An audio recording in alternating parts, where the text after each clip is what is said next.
Huh. There we go. Semifinal episode, fellas, at TRC. Happy New Year. I know you guys did an episode, so I'll say Happy New Year, Happy 2026.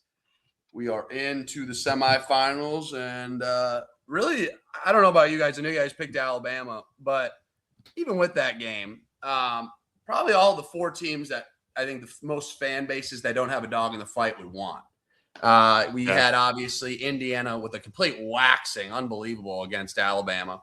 We did have, Texas Tech, Oregon, pick your poison there. I know some people wanted Tech. That was not a good showing from Baron Morton and the offense in general from Texas Tech. It wasn't that impressive from an Oregon standpoint, but their defense really held up. Their offense did look amazing, but whatever. Oregon advances there from the Orange Bowl. Like I said, in the Rose Bowl, Indiana absolutely waxed Alabama, and then we see Trinidad Chambliss doing legit magical things back there against Georgia. We'll get more into these games a little bit, but I did want to ask this before we get in some of our topics, fellas. Did Kirby Smart lose them that game with the fourth down call? Now, apparently, the center wasn't supposed to snap it, quote unquote, but was he messing around a little too much with those fourth down calls? Yeah, so I was shocked when they did it the second time. I mean, the first fake punt was wizardry when they got it. That's Kirby at his finest, right? Momentum's shifting a little bit to Ole Miss, and let's get it back. That was a golden move. I was the second one that they did. I was kind of on the fence of like if they were actually going to go for it or not go for it. I thought you were taking way too much of a chance if you didn't get it, because it's not like Georgia's offense was. They put up 34 points, but not completely automatic. Like they had some slower drives. They had to get it going. I also I kind of almost give it more credit to Ole Miss and Trinidad Chambliss, because I think they took it as how much time was left. There was like 10 minutes left in the fourth quarter, I want to say. Yeah, it was around that. It was still a decent amount of time left, but we were getting close there. 9 minutes. And it was at that point, it was 3-point game, right? Because when they didn't get it, it made it a 10-point game. Because then it went to a 10-point game. Exactly. I think in Kirby's head, he's kind of like, if we punt it back to them, they march down the field, they score with 4 minutes left, we're in a tough spot. And so I almost think he thought it was the right move. Obviously, it didn't work out, they still came back and ended up tying it. Right. But I didn't think it was the best move. But to be honest, with how Ole Miss was moving the football, you'd almost rather have them score quick, and then you know how much you're going to need. I don't know, but hindsight's 20/20. If it had worked out, it's like, all right, that was a genius move. It's a little bit of a Dan Campbell. Honestly, because it was 4th and 3 on their own 30. Yeah, they were on their probably own 40, maybe even worse. I think it was own 30. Yeah, so in that sense, 35, probably maybe not the right call. I was texting the group chat while I was watching that game, and I go, you see it on Kirby's face, like he wanted to go. I think Ole Miss called the timeout. I'm pretty sure at that point. And then they still come out and do it. And honestly, again, credit to Trinidad Chambliss and what he did in the offense, Lacey, and those guys making great catches. It's just, and the defense held up, although letting up, 34, the end total there. They did everything they could. I mean, honestly, the fact that I was more even shocked that you're going to be that aggressive, but then kick a field goal on 4th down at that point to tie it and give back the ball to Trinidad Chambliss. Exactly, yeah. All they need is a field goal to win. Was kind of shocked that maybe he got hesitant because, all right, I already kind of took a gamble here.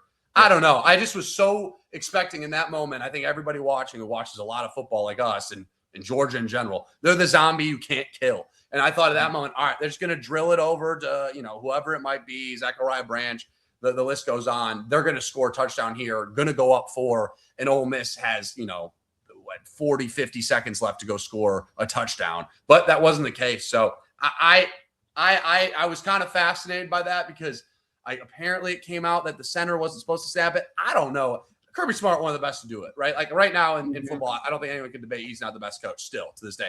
I just thought that was kind of interesting. You don't see that usually from Kirby. I think that's worth mentioning. But again, credit to Ole Miss, man. I mean, Dak, I'll get your input on this. I'm not trying to tack it on you here. We kind of joke around a little bit, but it is serious. Them winning that game probably helped propel Ole Miss to get these guys that you thought Kejuan Lacey, I think everyone did, was going to go to LSU. Trinidad Chambliss, we didn't know if he was coming for a 6th year. Yeah. Right. That one we didn't know, but he applied for it, and I think that's all set in stone that he's good to go. Who knows? I don't know. Yeah. Don't really exist. I mean, it sounds like he's coming back. Yeah. So he signed to come back to Ole Miss, at least to the extent that I know. He signed to come back to Ole Miss if he is granted another year of eligibility, which I think he's still going through with the NCAA. But that's a big reason why, like, no other team that's in need of a quarterback right now, including LSU, obviously, especially LSU, actually, because we have 0 scholarship quarterbacks on the roster right now. Can't really afford to go after him, because then if he doesn't, for some reason, get the extra year, you're screwed. Like, you have no other option. So that one, you always saw him stand at Ole Miss. The Lacey one, though, I totally agree. Because that was once, because I think it was always up in the air. Like, Charlie Weiss was always going to come with Lane Kiffin, and he was going to be LSU's OC. The rest of the position guys, like, it's totally up to them. They could have stayed with Ole Miss if they really wanted to. And I think once it was the swap of LSU got Kevin Smith, Ole Miss's running backs coach, who recruited Kewan Lacey in the offseason to come from Ole Miss come from Mizzou. Yeah, it was essentially thought of like, once Kevin Smith decided he's coming to LSU, Lacey was coming here as well. And there was people said Ole Miss offered 1.8, LSU was willing to go higher. Some people said it's because he would split carries with Barry. I don't know, but I think the win definitely helped out a lot. And then Chambliss was like, if I can run it back, I'm going to do that rather than going to the NFL. And Lacey's like, you know what, I'll do it as well. So definitely didn't hurt for sure. And I think some of those guys want to stay now. Yeah, I do too. Last game before we get in our first topic of the portal, we'll address that. Damon Williams, LSU, of course, is a part of the conversation. But did want to ask this, and Stu, I'll go to you kind of here with this one. The Buckeyes don't get it done against Miami. Now, Dak, you had this one. Got to give you credit. I did. Credit. You called this one out. Picked Miami to win. You bet on it. So I said, we'll see, fellas. I mean, their defense can get pressure on Julian Sand like Indiana did.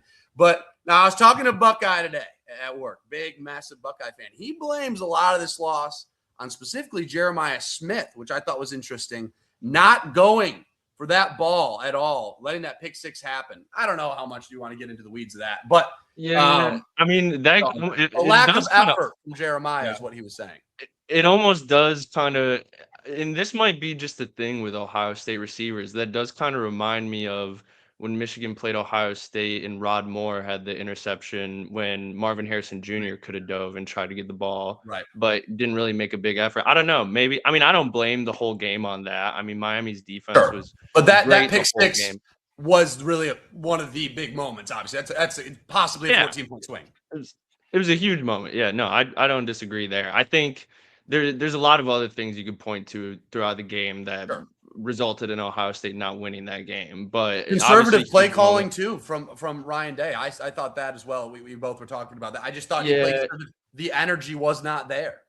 And their offense, and we saw it their last 2 games of the season. I mean, their offense just hasn't been amazing this year for an Ohio State offense that you're used to seeing. And they played the 2 best defenses they played all season outside of Texas these last 2 games, and they lost. And so, I mean, I think that their offense just wasn't what it's been this year. And I mean, I do think Ohio State wide receivers, obviously they're amazing, but they are starting to get this lackadaisical reputation when it comes to going for 50-50 balls and things like that. So I mean, I think, is this Luke, the Ohio State fan? Yeah, Luke. Yeah, so I think Luke has a point there. I think he does have a point there. But I would not say that's the sole reason they lost. I think this was just not Ohio State's best offense this year, and that's why they didn't win these last 2 games. I saw that Caleb Downs went on his podcast with his brother and was saying like, we win that game 9 times out of 10. And credit to Josh Downs, he kind of pushed back on Caleb Downs and was like, I don't know, man, 9 out of 10 times. He's like, I get it if you're going to say like 6 out of 10 times or 7 out of 10 times, but 9 out of 10 times, that's what you say when you lose a crazy game to like Minnesota or Purdue or something. Like, that Miami team's a good team, and they are a good team. So is Ohio State, do they win that game 6 out of 10 times? Probably, I would say that. But Miami clearly is just a good team, and they were really good defense, and good defenses are a bad matchup for Ohio State this year. I don't know. I mean, sure, you can say that. I think that's fair to say from a talent standpoint, but like the strengths of Miami, obviously their defense, the physicality of Miami that you just don't get to see a lot because they're in the ACC, and we kind of dog on the ACC as we should. They lost to teams that weren't very good, although they beat Notre Dame early on. I think that was a great win. They had some blunders in the season, losing out there in Dallas, and then obviously their loss at home to Louisville. they obviously belong in this tournament. So I think the committee made the right decision because, in my opinion, fellas, we'll make our picks. I just think from a matchup perspective, I'm probably going to pick Miami to win this game. And if they do, they get to the championship. Carson Beck, obviously playing decent football. He hasn't even had to play amazing football. They got talent on their roster on both sides. And I think the trenches, both offensive, defensive, it's been what the biggest outcome is in these last two games. Because although, again, a team that you go back to when they played Texas A&M, windy game, ugly game. It was 10-3 as the final score. They only let A&M score 3 points, who's been scoring all year. So, I'm not saying that's the most impactful offense by any means, but that's what A&M had been doing all year, scoring. So I just go back. I think Miami's a damn good team, and I think it's that. So I don't know. I would push back on that as well. They wanted it more clearly than Ohio State. I know that's cliche to say, but I don't think Ohio State kind of knew what they were coming out to. You heard Ruben Bain in the locker room, I think at halftime. I don't know if you guys heard that audio clip. They don't want it as much as us, and plain and simple. Yeah. I don't think they really knew what they were getting into. Julian Sayin is not a bad quarterback. let me say this before I say what I'm about to say. Though. But yeah, I mean, he's getting now 2 times. We've seen him when he's under pressure, inexperienced, redshirt freshman quarterback. The O-line is better than it was last year, but it's still not amazing. I'm not totally shocked that, again, I was picking Ohio State until I saw it, kind of thing. I thought Georgia and Ohio State were going to match up like everyone did. But yeah, it's college football, and that, usually doesn't happen in the era we're living in now, where I think we're so conditioned, or maybe at least it's me, to it's Georgia, it's going to be Alabama, it's going to be LSU that year, or Michigan that year. These teams that have looked so good all year have been so dominant. Well, the parity, as we've talked about, 5,000 about now, guys are in the transfer portal year to year. It just is going to change until things are until this all cools down when it comes to how many times you can transfer, or how you can come in and out. But yeah, so our matchups, fellas, we can do portal guys first. We'll do that. And then after that, we'll touch on the matchups, though. Oregon and Indiana matching up. That'll be in Atlanta, Georgia, Friday night. Huge game. Very excited about that. I believe the spread's 3.5. The Hoosiers are favored. They obviously saw each other earlier on in the season, Eugene, and that was, I believe, 31-21. We saw that was the first time we went. Indiana looks pretty legit. You don't just go out to Eugene and do that to teams. And then next game, obviously, is Ole Miss going to play against Miami. Also 3.5-point spread. Hurricanes are favored there in the Fiesta Bowl. That'll be Saturday. All right, fellas, I'll let you guys start. Dak and Stu, you guys can choose who wants to go first. Segment here we're going to do is most impactful, 5 names essentially in the transfer portal, either that have committed, haven't committed. If you want to include guys, I'm not going to limit to that. This is kind of your segment, Stu, of guys who also re-signed. That's the era we live in now in college football. Yeah. If you want to include those, sure. But, transfer portal is getting crazy. It's heating up. But 5 guys, which one of you two wants to start, that you guys think are going to be big names to watch out for in 2026? Stu, I'll give you the reins. Go for it. Yeah, I got mine pulled up right here, so I'll just rip through them. I didn't include any re-signings, but that's a good point. Okay, yeah, I didn't either. Yeah, re-signings are huge. I will just say, if I did include them, I would for sure have Bryce Underwood and Andrew Marsh on this list. But I did not include any re-signings. So, are you without a doubt top 5? For me, my personal list, yeah. I mean, and I'll kind of elaborate on that. I mean, in terms of new coach, new team, new era, getting those guys to come back was a big signal, I feel like, to the rest of the players across college football that, hey, these guys are bought in. And so hopefully other players in the transfer portal out there are seeing that, and they're like, all right, maybe they do got something cooking at Michigan. So yeah, that's my point on that. But my 5 guys in the portal have committed or have not committed. Number 1, he has committed, and that's going to be quarterback out of North Texas, Drew Mestamaker, to Oklahoma State. That's a good one. This is the NCAA leader in passing yards this past season. I don't know what it is, but yeah, I'm really buying into the stock of Oklahoma State next season. It just feels like a great fit. The type of offense North Texas had this year, it really feels like gives me the vibes of an old Mike Gundy offense when Oklahoma State was actually kind of good with Mike Gundy. And so I think that's going to translate well over there. And the Big 12 is just kind of a crapshoot every year. I mean, obviously you have Texas Tech and BYU, who are pretty legit teams now, but it feels like every season we got at least one team in the Big 12 who's coming out of nowhere, whether it's Arizona State or Baylor or Utah or whoever. So I'm going Drew Mestamaker is my number one out of Austin, Texas, out of North Texas, and now playing at Oklahoma State. Who's My the number two, who's the running back that they got? Yeah, too? so this whole I had a whole pocket. I'll let you finish too, but I'll say this: Yeah, with Eric Morris, the head coach formerly at they got everybody. Nobody's surprised about this. Yeah. Awesome picks too. That was the first guy on my list. It's gonna be Caleb Hawkins, big 6'2" Right. running back as well. He's the top back in the portal. And Wyatt Young, another receiver, Yep. be a really good wide receiver for them. They're getting their whole offensive really trio there up there in Stillwater. So Eric Morris, I think that's a really cool place for him to land. I'm with you on that. So those are the three guys to watch out for. North Texas kind of offense coming up there. Yeah, I think Wyatt Young had the third most receiving yards in college football. So yeah, no, they definitely got something cooking there. Second guy I have is Damon Wilson II out of Mizzou, the edge. Nice. He is not committed anywhere yet, to my knowledge, as the time we're Yeah, not filming yet. this. But he had 9 sacks last year and had an interception. He had what we like to call a hutch ball playing edge. So he clearly is an athletic, really big edge. He's 6'4", 250 pounds. So I like Tommy him, is creaming his jeans. Just thinking that. Yeah, he is. So yeah, so Damon Wilson II, he's my number two, a guy who I would also love to see as a Michigan Wolverine. We'll see if anything happens there. To my knowledge, there has been no contact yet, but we'll see. Okay. Number 3, I'm going Coy Parrish, safety out of Minnesota.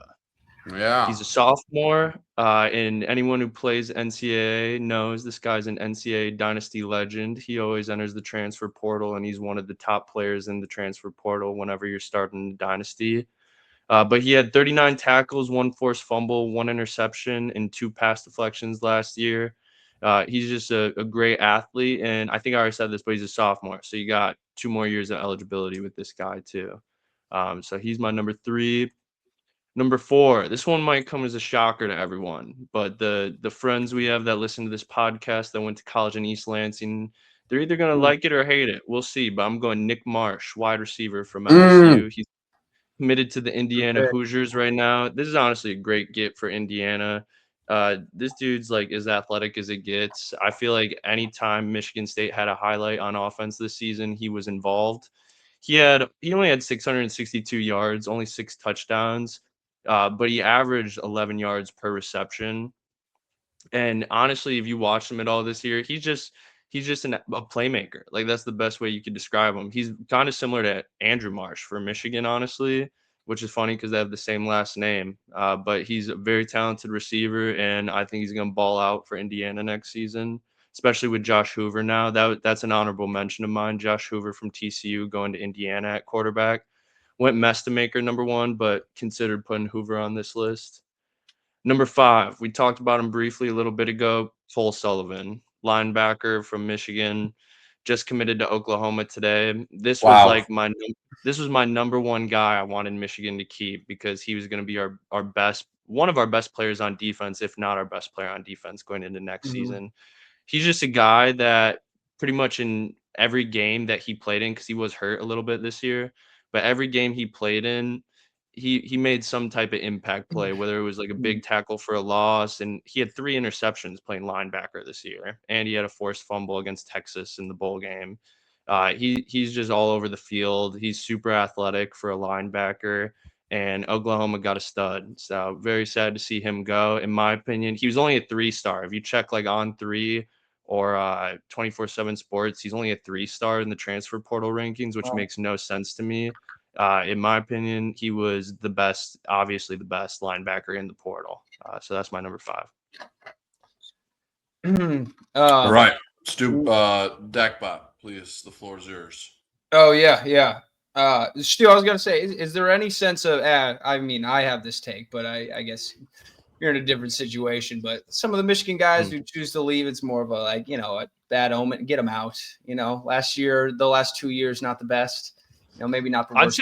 I'd say all of them besides Cole Sullivan because he Okay. was one of the only bright spots on the defense this year. I mean, you got other guys who are solid like Zeke Berry, who he announced he's coming back. Jair Hill was obviously all right, but Cole Sullivan to me was like he was the guy who was going to take the next step and be one of, if not the best player on Michigan's defense going into next season. So everyone else, I'm cool with them bouncing, but that's the one guy definitely salty we lost them. Yeah. All right, I'll give mine. My number one, I got this is like a 1A, 1B. We'll see where they go. It just depends. But I'm going Damon Williams or Sam Levitt, I would say. 1A, 1B. Those are the two top guys in the portal. The two guys that everybody really wants. I would say Damon Williams would be number one right now, in my opinion. The Washington fans would call him the midget. That's what the Washington fans have been calling him on Twitter. Wow. Lee Corso would approve. Yeah, if he, Damon Williams, if he makes the right call for him, I could see him being the number one player in the portal. A lot of people would say Sam Levitt too, and so no teams would be upset with either of them. The next player that I would put in the portal would be Cam Coleman. Coming out of Auburn, he's a beast. I think that's a guy that most schools would want at wide receiver. Correct me if I'm wrong, I don't think he is committed anywhere just yet. He's making his rounds. He's doing a circuit in the great Couple state days. of Texas. He did A&M. He's done Austin. He's done Texas here, and he's up at Tech as we speak. So I think USC just pulled out of his recruitment. USC did. Mm-hmm. Yeah, I think he's going to be in Texas. It sounds like of some sort. Yeah. Stu, I was going to say I was surprised on your list. I didn't see Dylan Raiola. I am too. No Raiola and no Rocco Becht. That was a shocker to me. All right. I mean, we all should know, I have no allegiance to Dylan Raiola here. Rocco Becht. You guys both have reliance to Rocco back. Let's remember week 0. You guys we did. You guys were kissing his ass. I'll say that. If he would have went something other than Penn State, maybe could have threw him on there. But out of fandom, you can't. What was that? Out of fandom, you can't, or is it just? I mean, just out of Penn State hatred, I can't. Yeah, okay, out of fandom. Yeah, all right. fair enough. Fandom. One thing I do want to say about Damon Williams real quick, Dak, and listen, I'm not a Damon Williams hater. We've been fans all year. I was gonna say this season I've said I'm a fan of Damon Williams. Me and Dak in our NCAA dynasty, we had Damon Williams as our QB at USC. But I did see something today.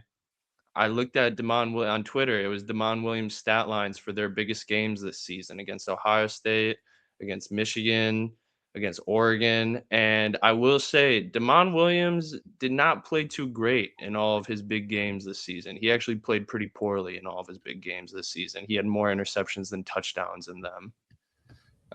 Listen, it's not always the guys on the field. It's the guys calling the plays. And so, I'm going to put that on Jed Fish. Tell that to Ole Miss. You tell that to Ole Miss currently. Yeah. All right. I'm calling the plays, Charlie Weiss. So I will. Yeah. Okay. Yeah, I shall. The guys in the field. That's all right. Go continue. It's the guys in the booth. That's what it's about. Sometimes it is about the X's and O's, not the Jimmys. Not Trinidad Chambliss playing like a video game character. Trinidad Chambliss. Hey, Charlie had that nobody one wanted. drawn up. You're just gonna keep going around until the Georgia players fall and then toss it 45 yards. Right. Okay. Hey, he made a hell of a couple plays. I got to give him credit. He played, and that would be game I've seen in a long time. No, yeah, 100%. Probably the best playoff game that I've seen. That was awesome. Yeah, better than anything last year. Better than shout out to the great state of Michigan where he comes from. He's a GR guy, and he was out there in Big Rapids. Shout out Connor Learman. Yeah. Shout out Connor Learman. Would you rather have? I have a question though. Would you rather have Trinidad Chambliss as LSU's quarterback next season, or Damon Williams / Sam Levitt? Small, maybe close to midget category. Both are small, and not even because Damon Williams is only going to he's a true sophomore, right? Or at least a redshirt sophomore. I think he's a true sophomore. He's one of the other. Sophomore. Yeah. He's got eligibility. One or the other. Chambliss is a little bit older. Damon Williams could end up being better, but I mean, we're going to be running the exact same offense, and so you'd rather just bring in a guy who already knows it. Yes. No learning curve. So. Agreed. I would put Trinidad Chambliss probably in my top 5 if we're doing guys who stayed. You could even argue Lacey in there as well. The next guy out of my list was the North Texas running back, Caleb Hawkins. He's a beast. Like what you said, I think we gave Eric Morris a B+, A- grade. they're going to be awesome. Like that offense is going to be sick. And so that's a great hire. And then how many do I have there? That's 3 or that's 3. 4. Yeah, that's 4. Yeah. No, you said Cam Coleman, so 4. Yeah. Oh, yeah, Then 4, I will say, because of what Ole Miss did, kind of a combo of Trinidad Chambliss and Quan Lacey. Bringing both of them back, that's huge for them. Obviously, they lost their offensive staff. That's big. That's a big keep for them. And Pete Golding. Okay, that's your 5, buddy? That's my 5. Okay. I had some names that you guys listed, so I'll just say what they were, and then I'll move on. I threw a few. Drew Mestamaker was on this list for me. Cam Coleman was on this list for me. I actually didn't throw this guy's name on the list. I thought you guys would have had it. Are we just not talking about Brandon Sorsby or Brendan Sorsby? We good on him, or no? I'll be honest. I'm not a huge Sorsby fan, to be honest. I'll be honest. And I can attest to that, because when I thought Sorsby was going to LSU, Stu looked at me and said, "Are you sure you really want him?"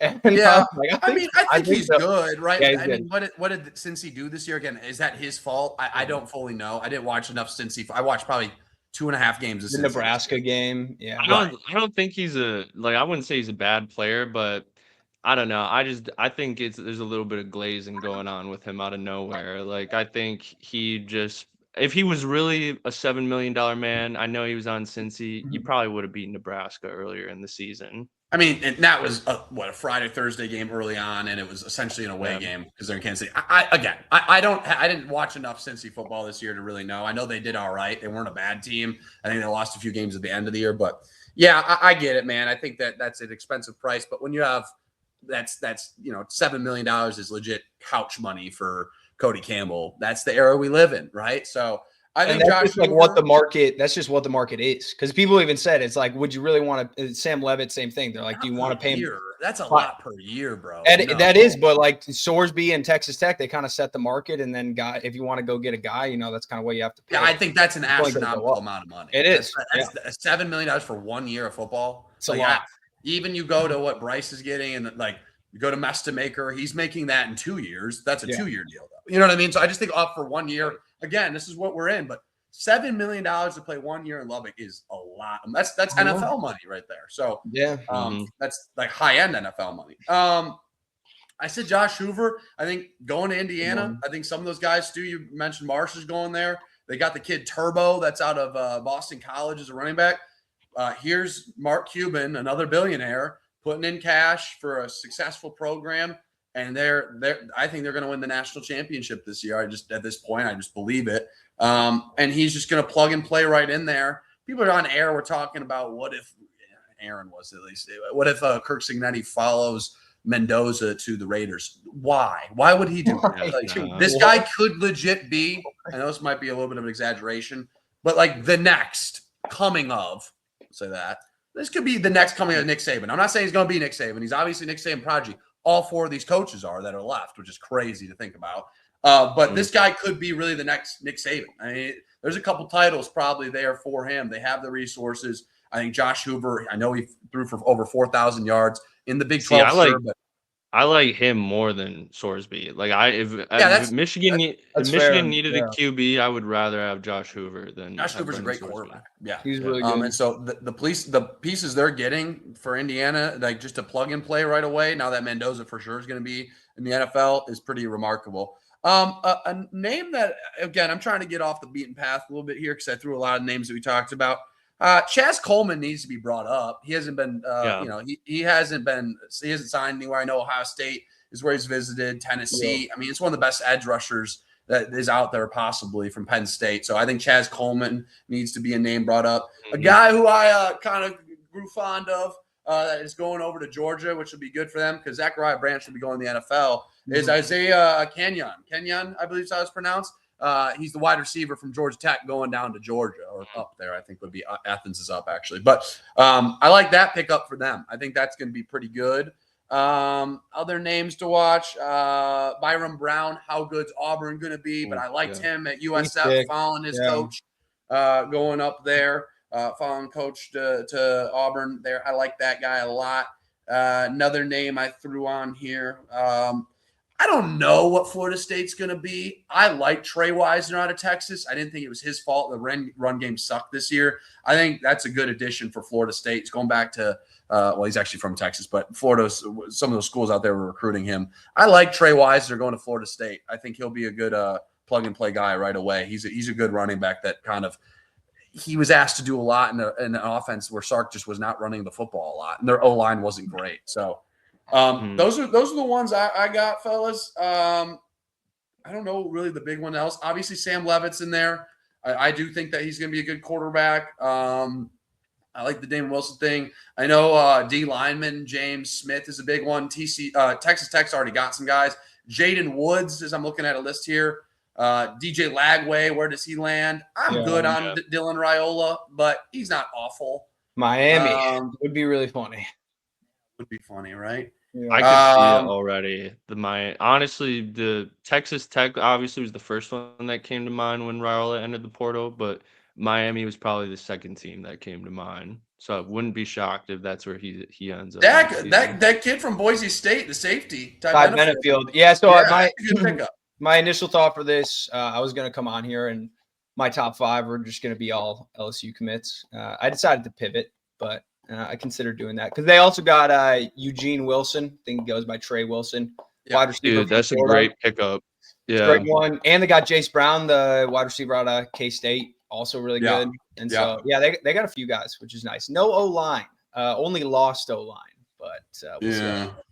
It'll be interesting to see because Florida's got a couple like elite receivers that are in the portal. I think the other one's name's like Mizell or something. It'll be interesting to see where he goes. Austin Simmons, worth mentioning. He's was Ole Miss's quarterback. Right? He's going to Mizzou. That's right. Like I said, Eugene Wilson. That's a good one. The third. He's Where's pretty sick. Going? Did he decide yet? I don't know if he's decided yet. Neither.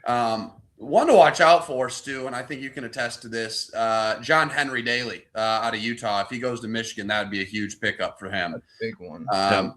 And what about Smith Snowden? I don't know much about Smith Snowden. He took his official visit today. I think he's the 3rd-ranked cornerback right now in the portal. Yeah, he's pretty high up there. But he is supposed to be pretty good. Apparently, he's just very physical. I'm trying to think. He plays safety for Michigan. Brandon Hillman, heavy hitter. Plays kind of like him, but plays corner. And then John Henry Daly. He's already kind of been deemed Hutch 2.0. So he's been really good for them. Yeah. Big edge rusher. All right, fellas. Well, good list there. I think didn't Vandy just had somebody big too, like their safety, who's supposed to be a monster. I think he just entered the portal like an hour ago or something. Oh wow. Okay. Yeah, I'm spacing on what his name is, but that was another big one too, who just entered. Honestly, the craziest thing with this portal that I'm excited to see is what kind of roster Iowa State even ends up with next season. I know, yeah, that's going to be grim. Jimmy Rogers cut out for him, man. I'm rooting for the guy. Jimmy Rogers is gonna have to claw his way out of hell. Yeah, he is.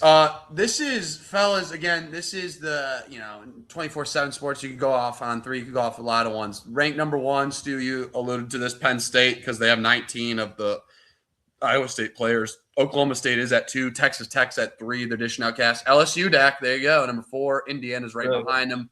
Oklahoma, Ole Miss, Texas A&M, Auburn, and Cal. Cal is a big one right there. They're doing pretty well right now out there in the ACC. All right, boys, let's pivot. Do you want to talk about these games here? I also want to I know we stick to mostly college football here, but I do want to ask a few questions about the NFL as the playoffs start this weekend as well. So let's start it with college football. What side are you on? 3.5, or if you want to say money line, I don't care, fellas. Sure. Miami, Ole Miss, Oregon, Indiana. Let's start off with the first game Friday night. We will be watching it with the Duck faithful, David Ocampo. And I'll be honest, fellas, I got a lot of Ducks in my life. Shout out Silas. Shout out a few other people. But it would be a sight to see Mr. Ocampo hit the knees. I know. In shame of his Oregon Ducks. But again, I'm not the biggest Indiana backer. It's a great story. I I'm excited to see this matchup again. It's tough to beat a team twice, but what we saw, I don't know if Alabama was that good. It doesn't really matter. It doesn't matter. They took them to church. That was insane what they did to them in the Rose Bowl. Like legit, that field goal Alabama kicked was one of the most pathetic, sad and things. they tweeted it out. You can't tweet that out. You just can't do that. No. Like you already threw your backup quarterback in, and I like seeing that kid from Washington play. Like he was better than Ty Simpson, who I get he's all banged up, but I don't know what NFL team wants him at this point. It's crazy to talk also about the quarterbacks now. Fernando Mendoza, Dante Moore doesn't shock me. Your boy Nuss, not trying to take a shot. Where's he going to land? Day 2, maybe day 3. Yeah. Cade Klubnik, guys that we were talking about early on in the year. Yeah, these guys, Drew Aller might go undrafted. I mean, seriously. Again, people were calling Drew Aller the 1-1 coming into the season. Not I either. But you weren't. We weren't. I wasn't either. Yeah, but no, not us at TRC. Yeah. It just is crazy to see that, though. I get Lenore Sellers going another year. There's a guy that re-signed Lenore Sellers. That was a while back, but South Carolina retaining some of their players. But yeah, fellas, what do you think here with this game? It's going to be out in Atlanta. I'll just say what I think. I think Oregon. It's a good matchup, but I'm not going to doubt Indiana anymore. No, I know. I like the points last week. I thought Indiana would win, but I did end up taking 7.5. Zach and I were talking about it before the game happened. I was like, that's a lot of points. You're right. That will be close. Yep. I would have sided. I did side with IU when I was making all these brackets. I didn't think that was going to be the outcome, though. So I'm going to go with IU here. I don't know about you guys. What do you think? Yeah, so I was torn. I mean, I came on here last week if we want to do a little where Dak was right, where Dak was wrong. Yes. Where I was incredibly wrong was I said it. I was like, if Indiana beats Ohio State, I'm done doubting them this year. Like, I'm not going to do it again. Yeah, that's when I was like, oof. Yeah, I'll pick them throughout. And then for some odd reason, I was like, all right, this will be the last time that I maybe doubt them. And I did. I picked Alabama. It's the Alabama logo too. I think it's hard. That's a big part of it. And then what made it worse was day of. Then I watched Ohio State the night before, and they got manhandled by Miami a little bit. And it's not like Indiana blew out Ohio State. That game very well should have gone to overtime. And then who knows? Like the seeding's completely different. You never know. It's not like I thought where Indiana looked the most impressive this year was when they went to Eugene and they beat Oregon, because they did it pretty handily and without the pick six. That's maybe more of like a 10-point game as opposed to them having to score at the very end to win it. But I mean, they had some close games against Iowa. Granted, it was on the road. They had that close game against Penn State that was on the road. So they weren't killing teams. So I thought I had no reason to not take at least Bama 7.5. But Bama was wishy-washy all year. I should have trusted that they sucked the last 5-6 games of the season. Got waxed by Georgia. So I said I'm never picking against Indiana again. I think the one saving grace, though, for Oregon is you touched on it. Like playing a team twice is not easy. And that was maybe Georgia's downfall, too, is they had already gone and played Ole Miss earlier in the season. It was a close game earlier in the season. Like it sucks having to play a conference opponent in the playoffs for a second time, especially when you already beat them. So that doesn't make it easy, but I can't do it again. I'm picking Indiana. That being said, all that stuff went down with, and I was on, Indiana's side. I was like, you know what? This is going to be a fun story. I'm finally going to buy in. I'm not going to be against it by any means. Signetti, Mendoza. The Lacey stuff went down. I saw it before I went to bed around midnight. I woke up the next morning. Very first text was from my very close Indiana friend, Ryan. And he actually circled back to one of my texts from a week before of me saying that Lacey was coming to LSU. And he circled back to that one, replied to it, and he said, is he now? And so first thing that I woke up to, and so I had actually just hit a bet the night before on the Pistons. I took that $40 and I put it on Oregon because I was upset.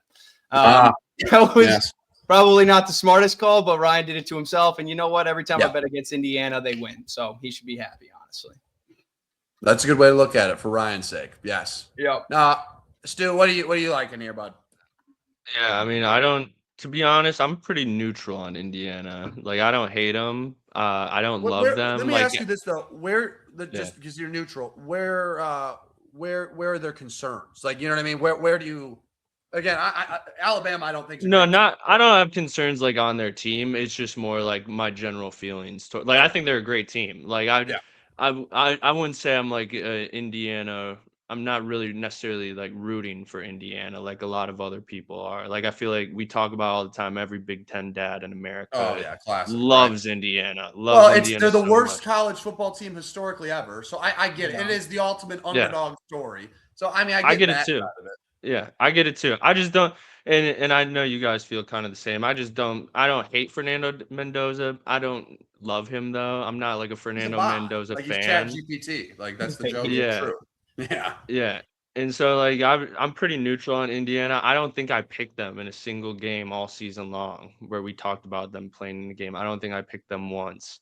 And I'm gonna stay the same here. And Indiana fans should be happy about it. Use it, you can use it as some bulletin board material. Um, Yeah. Signetti, if you're watching this, if you see this, show this to the team before the game, and Yes. Ryan will be happy. They'll go out and win it. But I'm going the Ducks here. I think the Ducks, I'm getting revenge tour vibes from them. And I think the Ducks are going to go win the whole damn thing. So I'm going the Oregon Ducks. Yeah, yeah, I don't hate it. I think it's gonna be a great matchup. Tough to beat a team twice. I just for Indiana, I don't see for me again. Sample size is tough, right? But I don't see any flaws. They're really good in every area. Are they elite in a specific area? You can maybe say the run game's been really elite this late, Yeah. but they're militant. They don't. How many penalties they have in that game? I don't think they had one. And that's where teams like that's the crazy thing. I don't think is that right? They didn't have one in the Rose Bowl. Like At least through the first half, I know they didn't have any. I don't think they did. And that they are one of the least penalized teams in college football. Signetti's a hell of a coach, man. I gotta give him his flowers. He came out, the gruff guy, Google me, and I thought that was a little cheesy. Last year, it kind of felt a little fraudulent because they didn't really beat anyone. Their best win was probably Michigan, who was awful. And they didn't even win that by a convincing amount. That came down to the wire. This team's different. Yeah, this team's different. That defense is solid. I think they're going to win it all. I mean, they're the odds favorite at this point. I do think there's a world where Miami can win it, especially now that they're on home. I do think there's a world where even Ole Miss can win it with the magic they have. And you're right. I do think there's a world where Oregon can win it. Not great analysis, obviously, of who I think is going to do it. But if I had a gun to my head and I got to pick a team, I'm going to go with Indiana, fellas. If I had are you guys taking the Indiana 3.5? Yeah. I whatever. Yeah. I mean, I'm picking them to win. Yeah. If they lose by 3, if they win by 3, fine. But I'm just going to ride with it. So I'm gonna go Oregon by a field goal. Okay. By a field goal to win the game. If they didn't play Oregon earlier on in the year, I feel like I'd feel different. What they did in Eugene was kind of remarkable. Like, again, I get it. Tough to be a team twice. But they threw a pick six and they still beat the shit out of them. Beat the shit out of them. And they've been doing it all year. And I got to stop doubting them. I said I was going to after they beat Ohio State. I somewhat doubted them taking the Bama points. And I think I fell kind of for the Bama. I didn't think Bama was going to win. Again, if I had to take a pick there, but 7.5 felt way too big. But what did they win by 30, 35, 30? Yeah. What was 34? I mean, after that game, I'm really happy that Kellen DeBoer is not my coach. Yeah, sure. Yeah. I mean, they're soft. They're soft. I get they're a little beat up, but that is an embarrassment to Alabama football, and Alabama football fans will say that.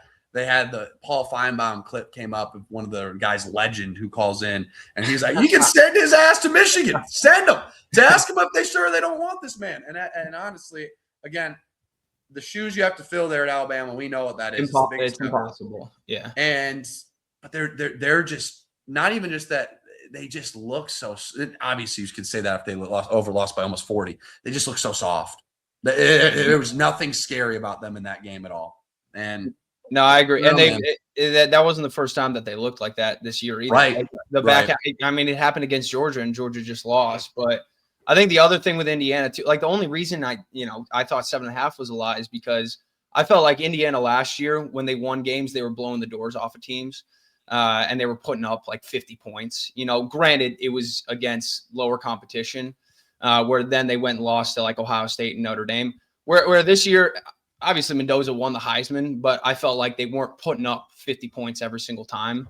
When they beat Oregon, I think they put up 27. Most of the game, it was about 20. Obviously, when they beat Ohio State, it was like 13 points. And so I think that's the only place where I had pause. But like their defense is legit. Yeah, it the is. run game is very It's a legit. championship defense. Yeah. It is, They don't dude. make And mistakes. That's the thing. They don't make mistakes. they don't make mistakes. And I think in this era of college football too, it's really big to when you bring a lot of guys back and you play a very clean brand of football. That's not what a lot of teams do anymore because you go through such a transition period every single offseason. When you're talking about a team like Georgia or even Ohio State, like you get a bunch of new guys in there. And so having that consistency that Indiana has, I think that's the team that you bet on now, as opposed to in the past, like you talked about it, Kreitz, like going into the playoffs, it was always easy. It's like, yep, you take Alabama. Yep, you take Georgia. Or you take the top quarterback that's going into those playoffs, like a Joe Burrow or Deshaun Watson, even like something like that, where it's different. It's a different era. And the other thing, like being a team twice is tough, but like Oregon's offense still, like against Indiana, didn't look good. That's why they lost the game. Didn't look good against Tech at all. Did not look good against Tech No. at all. If they didn't win the field position game, that's maybe also Texas Tech couldn't score any points. Really good defenses, though. Yeah. Great But defense. really good right? defense. Yeah. Great Which is defense. something I say wouldn't have expected going into this is like Oregon, Indiana, two With- top defenses. With IU, if they win this game, which they definitely could, I'm just not picking them. They easily could win this game, and if they do, I will not pick it. I won't be picking against them in the Natty. I'm taking them to win the Natty for sure. If they win this game. One final stand. But I will say for Oregon, I do think that So when you're the playoff crowning- rankings came unless- out, Oh, go ahead. and we saw the bracket, when the Oregon football team saw the bracket release, I do think they were very excited and probably chomping at the bit to get the chance to play IU another For time. sure. You want that, right? Like I think Yeah. Oregon can win this game. They got talent, and I think there's a world where Dante Moore can say, actually, nah, man, I'm going to be the number 1 overall pick. I don't want to go to the Jets. Like They'll have think to play their the best talent. game, though. They'll have to 100%. play their best game. 100%. Yeah. Like that's the thing. They'll have to play their best game, and that offense again is just small. Tech's defense was really good this year. I'll give them credit there. Baron Morton, and why they went out and spent $7 million on Sorsby is because Baron Morton was garbage, like terrible. And there's no defense in the Big 12, and so if you're the best defense by a lot, you kind of have the luxury. They sucked in the red zone all year. They were not a great red zone team, even when they were beating the piss out of teams. I'm intrigued to see this matchup. I do tend to side, but so does Vegas. Whoever wins this game is going to probably win it all. But I don't know, man. Miami kind of scares me. Let's get to that game real quick. Miami, Ole Miss. I'm going to go with the Hurricanes, fellas. I'm going to go with them. I don't think we can see Trinidad Chambliss do what he did against Georgia again against Miami. And frankly, although Georgia is Georgia, sure. Mm-hmm. This defense was building up to what it became at the end of the year, but it's not the Georgias of 21 and 22. Yep. It's not. And I'm rocking with Miami, man. They got experience. They got a quarterback, although we poke fun at him, who is the most experienced.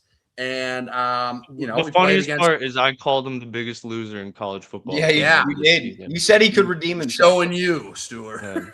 Yeah. And he can have a home championship game. It is in Miami Stadium, which is crazy to think. And they might actually get some fans there, which will be a first. Yes.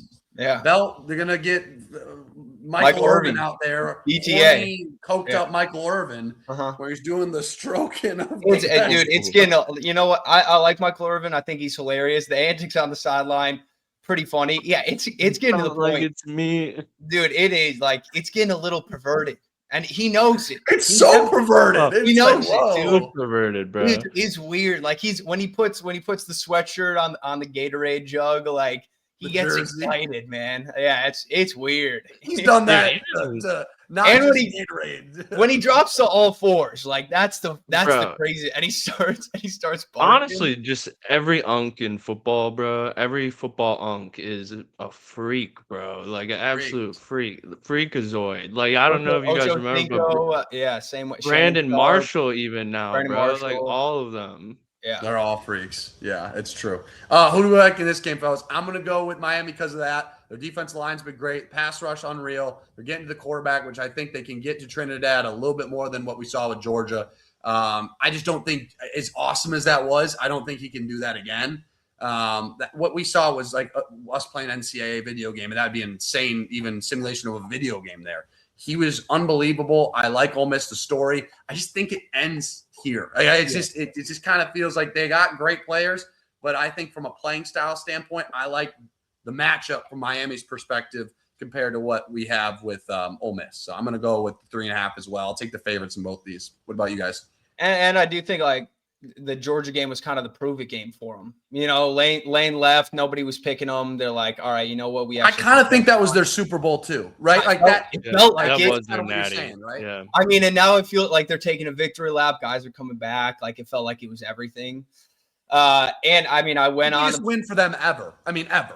Oh, hands down, dude. Right. Hands down. They don't have they claimed the one back in like 1961, but they don't really have like a true national championship. I mean, me and Dak came on here 2 days before that game, and we gave Pete Golding a D+ is a higher for Ole I Miss. stand by it.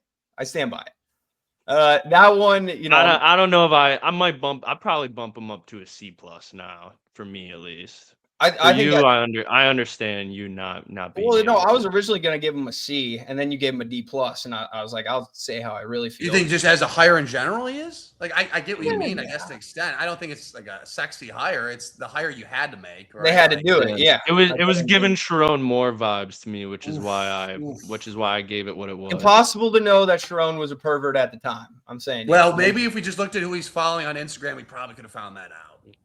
So maybe Ole Miss fans go check out that Pete Golding IG. I'm shocked. I'm shocked no Michigan fans like ever looked into that. Like that never popped up. I don't know how that went. Like, I mean, to be honest, you shouldn't have to. Like, shouldn't be something you got to check. Like, how did nobody looked at his followers and was like, "Wow, there's like 20 OnlyFans models." Yeah, he's horny. Yeah. Anyways, but yeah, no, Stu and I came on here. Not only 2 days before did we rate that higher. I said with Lane Kiffin or without, I'm taking Georgia by 15+. I thought they were going to smoke them. Yeah, I thought it was over when it was 21-12 at half. I was like, it's over. And I thought it was over at that point too.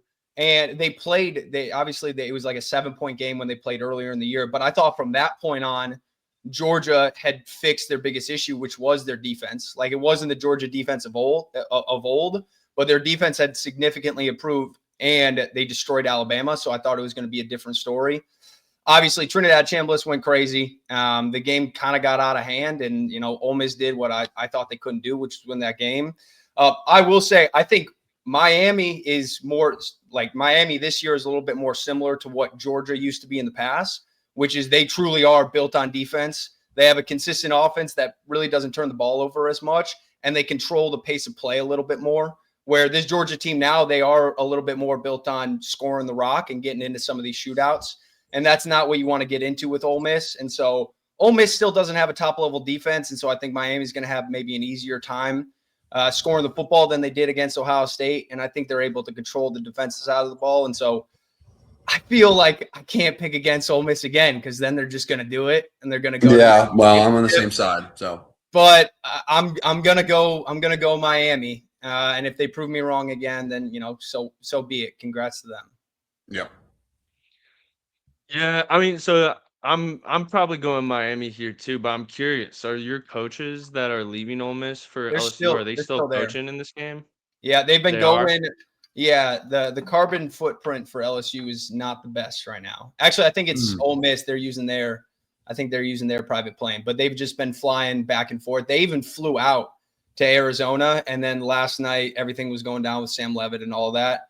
And Charlie Weiss and Kevin Smith, they were back in Baton Rouge last night, and then they're back in Arizona again today. Is Charlie Weiss, the father, still with us? I think so. I believe so. Which is whenever I see Charlie Weiss, that's why at the start of the year when everybody was talking about Ole Miss, I was like, I just can't buy in because his father, I was not a big fan of. I thought he kind of sucked. He's a good coach. He was a good man. I've heard too. He's a good man. I believe that. Yeah, just huge. Probably the most enormous man to ever coach any sport. Probably. The Kansas coach, Mangiano. What's his name? Yeah, dude. He was even bigger. He had to be number one, and Weiss had to be two. Who's his name? I don't remember, but who's the Browns coach? The O-line coach. He's O-line, yeah. He's not a head coach. With the belly. Yeah. You know what I'm talking about? And his polo always looks Biff like it's dirty. Is that what you're talking about? Well, him too. That man was looking. I said it when Michigan was playing Texas in the Citrus Bowl. He looks horrible. Biff has like the kind of bag of milk. Yeah, Ghostly. he's got like that triple back and neck thing that makes him look like the guy in Dune. You know that? Yeah. The Baron. The He Baron. does. Yeah, he looked the exactly back like and the neck looks Baron. like Mark that. Mangino. It was Mark Mangino. That's who it was. He was a Mark big boy. Mangino. All right. Well, yeah. I mean, for this game, I'm going Miami. I mean, it's like you guys said, last game for Ole Miss, it kind of felt like, oh yeah, that guy is that is I think he's huge. got Charlie Weiss like by probably about 100. Yeah, I mean, look that's at that pic. insane. That doesn't even look Oh real. my god, It's dude. fucked Yeah, up. he literally looks like he's wearing like a costume. That's like Dude, I gotta white find Fat the Albert. Browns. Like But yeah, that is yeah, white fat Albert. Wait, I wonder if I can share my screen. Bob Wiley. That was like the Browns. Yeah, I remember this guy. He And his stomach 500 like pounds. yeah, wait, can I share my screen on this thing? yeah. Do you have like the thing at the bottom? Bob Wiley. Here we go. All right, can you guys see that? Nothing. Oh, here I can add it to the stage. Here we go. This guy? Yeah. Yeah, that's yeah. insane. That's a frame. Look at the sweat on him, dude. Yeah. See, the thing with That's He a just big looks boy. dirty. He looks like he smells. Yeah. He Yeah. looks. He doesn't look good. No, yeah, While he- we're at it, I'll throw Charlie Weiss up here real quick. Give him some screen time as well. yeah. Give the people some context. Yeah. I believe Yeah. he's still with us. He's Oh he's- God, dude. yeah. I think just the way he styled himself. Not that he wasn't a big boy. He Huge was. man. The funny thing was he took over at Kansas later on. Remember that? But I do. Yeah, It's the pants. Kansas probably has had pants. the fattest coaches. Then I don't know if gosh, anyone. those are the two beat- fattest head yeah. coaches I think of all time. Have to be. Wait, Is that Stu, wait, James Cameron or whatever? yeah, that's him. Wait, Stu, go back. Go Bro, back. I think they went from him to Charlie Weiss. To Charlie So Weiss. they Yeah, went I from believe fat, so. From fat man to fat man. That's Wait, kinda Stu, click the insane. X out of that image. There's one. Look at the Notre Dame one down there. Wait, next to the Tiger Woods. That's crazy. James Corden. That one, yeah. You're right. No, that's horrible. That's I remember that picture growing up. Like I actually remember that growing up. That's Oh my like old. That's awesome. There was That's a coach in funny. between, Stu. I think that's when Kansas was like Oh, really God. nice as well. Oh gosh. All right. That's crazy. With But yeah, Charlie Weiss, it's dude, he's not doing himself any favors. It's where he wears his pants and how tight the No, belt is. exactly. That's Yeah, so he's got some of the extra weight. That's crazy. He's got some of the extra weight tucked down into his khakis, which just is never helping. dude. Yeah, like look at Mark was trying to call like dude, he's shaped like Bob the Tomato. Like yeah, he's just circular. dude. The varsity jacket was a terrible choice. How for many him to X rock like do you for think this. that's a Oh, that's 5 minimally. 6X? 5XL. yeah, I was gonna go Minimally 6XL. 5. Yeah. I don't know how big Probably they make them, 6. so yeah. That's Travis insane. Kelce, Jesus. Yeah. All right, but yeah, back to the game. Yeah, You I'd can go do, you know what, Miami fellas? here. We'll save the playoffs for the next one, the matchups in the NFL. But yeah, so Yeah. everyone around the board, Stu, are you gonna go with Miami here, or are you gonna go with Ole Miss? Yeah, I'm going Miami here. Like you All guys right. are saying, it feels like Sweet. last game for Ole Miss was their natty, and they won it. Congrats to them. They honestly banner worthy, even though it's not a real natty. Banner worthy for them. Sugar Bowl banner worthy. Sugar Bowl, right? They won. They got the Yeah. hardware. They win the Sugar Bowl. I'll Sugar say Bowl this. banner worthy. Do we like that? I kind of think I do. I don't really know. It's kind of like another trophy stack. Do we like the fact that they can win? Like when you win the Rose Bowl, you won the Rose Bowl. You win the Sugar Bowl, you win the Sugar Bowl. Do we like this? I don't hate it. I'm kind of torn on it. I actually think I do like it. It's just their way of like trying to keep the old ways Keep around it, yeah. into The new BCS format. still within it. Yeah, because like New Year's Six Bowls are such a big deal, and that's what everybody's gotten into. That's why they don't want to do the second round of home games. I know Dan Lanning thinks like that last round, Texas Tech should have gotten a home game and all of that. That's why they're not doing it though, is because they want to keep the bowl games around, and you get to keep the trophies and some of that tradition. nobody really thinks of it though as like the Fiesta Bowl or the Peach Bowl anymore. It's the college football playoffs. So it's like for the Rose Bowl, you have to. Like it's the Rose Bowl. You know what I mean? I still stand in the boat of Rose Bowl, and hopefully it happens one of these years. The Rose Bowl should be the national championship game. Yeah. See, I totally agree. There's an issue, and I just caught up on this a little bit. I was just listening to something about this. I agree with that. Everything should be pushed all the way up to week 0, right? I mean, we've talked. Dan Lanning's talked about that. Joey McGuire, a lot of people are on the case. Week 0 should be week 1. The transfer portal should open up on the 2nd still if you want to keep it there so you can get into school, right? Yeah. Obviously, that's the case. But what should happen is, yes, of course, there's still that nostalgia that we all love about college football, and the Rose Bowl means something to people. The only issue is, here's the big issue is, if they do that, which I love that idea, right? It's like the postcard picture of the sun coming out. I know this one was kind of rainy, but it ended up the sun coming out at the end of the game. They have to, and we haven't had I don't know, Dak, you didn't visit at UCLA. You didn't see the Rose Bowl when you were doing your college visit. No. Apparently, what I'm hearing, and we can talk to Dave about it later tonight, that stadium is so outdated. There's no suites really, and this is still a corporate event. Like, if you want this to happen, you have to update it and put the suites around it.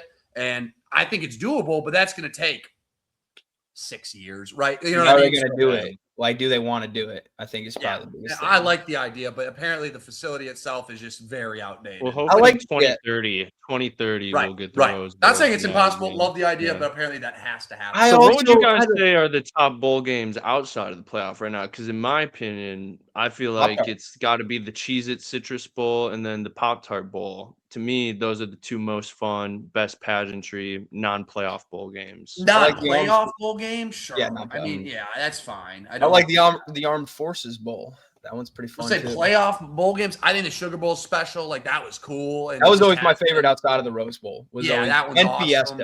Fiesta Bowls. I like the Peach Bowl a lot. I'm big on the Peach Bowl. I never loved the Peach I'm more of a Tostitos Bowl guy. Yeah.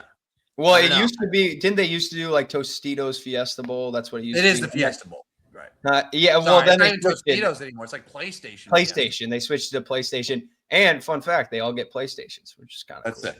So I will say the only thing about the Rose Bowl, because I've kind of gone back and forth on it, I do agree, like, having that be the national championship is so cool. Because, like, growing up, I kind of thought it was the national championship. Oh, 100%. We thought that. Yeah. Yeah, because when Michigan won the Rose Bowl in '97, they won the national championship. It was the national championship when it was Texas versus USC. And so, like, I always just thought, like, it varied year to year, right? I feel like if you then make it the national championship now, it's gonna pull away from it a tiny bit, right? Where it's the college football national championship. They're gonna have to put the suites in. They're gonna have to the Rose Bowl. It just has to. Like exactly, and you got all the logos and everything on the field. I don't know. It might just not have the same feel. If it was up to me, I would say, you know what? I'm sorry. Like, I don't care that much about the Fiesta Bowl, the Sugar Bowl, all of that. Keep the Rose Bowl as a semifinal game, do the national championship game, and then the rest of them are kind of like home games and stuff outside of that. But outside of the semifinals, I mean, like quarterfinals and stuff. So you don't need all of the New Year's 6, right? You can kind of pick and choose for semifinals. But I don't know. There's not like a great solution to keep the tradition going. I agree. And everything. All right. Well, and last thing, I'd like to change my pick. I'm going Miami still, but you know what? I think I'd rather be a hater and be stupid than potentially be right. So I'm gonna go Miami versus Oregon at the buzzer. All right. Yep. Nice. I will say too, next week we do when we do our national championship preview. I believe we do still need to hear Dak's top dog for the season. Yes. I don't know if we know Dak's top dog yet. Oh, it could, we could see it merge into his favorite player, Fernando Mendoza. No. Maybe but I don't. Has he won it? Did he win a Dak's dog this year? I gave it to him against Penn State. Did. I thought you gave it to Sig. I gave it to Sig when they played Oregon. Yeah, and then I gave it to Mendoza with a sprinkle of Cooper, the guy who caught the touchdown against Penn Omar State. Cooper. Omar Cooper. Yeah. Are you sure you didn't just give it to Cooper? I maybe did, honestly. I think you just gave it to Cooper. I don't think you, because I normally pull the pictures up for this, and I don't have a single picture of Mendoza in here. So I don't think Mendoza was a Dak's dog. There's a good chance. Wow. This last week, I would have gave it to Trinidad Chambliss. For sure. Yes. Very fair. Yep. All right. Great episode, fellas. We will be back. We will be previewing the national championship. Will it be the Oregon Ducks facing Miami or Ole Miss? Will it be Indiana facing Miami or Ole Miss? Vice versa. We're gonna all have to that. get Dave on here if it's Oregon. Yes. I think we have to get him on regardless. I do I too. agree. Yeah. Yeah, I think Let's we make got him commit tonight at basketball. Yours join the pod.